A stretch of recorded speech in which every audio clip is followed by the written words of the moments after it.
ఎట్లున్నారో ఏమో ఎస్ఎల్బీసీ టర్నెల్లో చిక్కుకున్న కార్మికుల సేఫ్టీపై ఆందోళన, సహాయక చర్యలకు ఆటంకం, స్పాట్కు వెళ్ళలేకపోతున్న రెస్క్యూ టీమ్స్. ఎప్పటికప్పుడు పరిస్థితిని సమీక్షిస్తున్న సీఎం రేవంత్ కాపాడేందుకు అన్ని ప్రయత్నాలు చేయాలని ఆదేశం. ప్రమాద ప్రాంతంలో పెద్ద ఎత్తున బురద, మట్టి, 200 మీటర్ల పొడవున పేరుకుపోయిన శిథిలాలు, మరోవైపు నిరంతరాయంగా ఉబికి వస్తున్న నీటి ఊట, గంటకు దాదాపు 10,000 లీటర్ల నీళ్లు. ఇంత ప్రమాదకరమైన పరిస్థితుల్లో ఉన్నారు చూడు వాళ్ళు. ఇటు రెస్క్యూ టీమ్ పోదామన్న ప్రమాదమే, అటు వాళ్ళు ఎక్కడున్నారో వాళ్ళని ఎట్లా వెంకులాడాలో అట్లా ప్రమాదమే. గంటకు 10,000 కిలోమీటర్ల నీళ్ళు అంటే మళ్ళీ ఈ నీటిని ఎటు మళ్ళించాలి, ఎటు మళ్ళిస్తూ వీళ్ళు ముందడికి పోవాలి.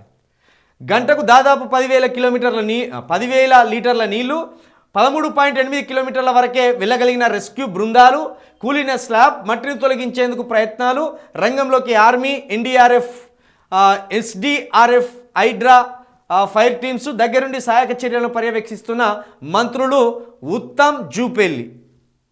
ఇక ఎవ్వరు ఏ సహాయ చర్యలు చేపట్టినా వీళ్ళు సురక్షితంగా ఉంటే చాలు.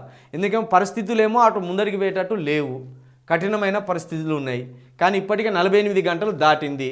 మరి ఆర్మీ వచ్చింది, నిన్నటికంటే ఆర్మీ ఏమన్నా ఉత్తమమైన పనితోటి ముందుకు పోయి వాళ్ళని తీసుకొస్తే మాత్రం ఆర్మీ పాదాలకు మనం అందరం దండం పెట్టవలసిందే. ఎందుకంటే ఒక్కరు కాదు, ఇద్దరు కాదు, 8 మంది ఉన్నారు. ఈ 8 కుటుంబాలకు సంబంధించిన మనుషులు వాళ్ళు, మనలాంటి ప్రాణమే వాళ్ళది. కాబట్టి ఆర్మీ ఒకవేళ కాపాడితే ఈ ఆర్మీ వాళ్ళ జీవితాల్లో దేవుడు అని చెప్పుకోవాలి. ఇక